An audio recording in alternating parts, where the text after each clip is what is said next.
Saya tak tahu kenapa, tapi gym ni satu saya punya anchor dalam kehidupan saya. Oh, dia key lah untuk Key dalam benda. dalam disiplin ni, dia memainkan peranan yang besar. Saya tak nampak sampailah satu momen tu baru saya sedar.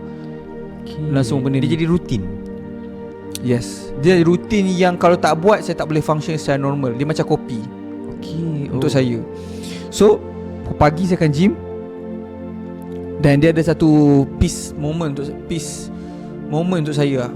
Saya tahu macam nak explain. Dopamin lah sebenarnya. Dopamin yang, dan itu adalah safe space untuk saya. Saya tak tahu macam nak explain. So saya akan stay 3-4 jam setiap hari sambil tengok YouTube video-video random, macam video-video yang kadang-kadang bukan study pun. bukan.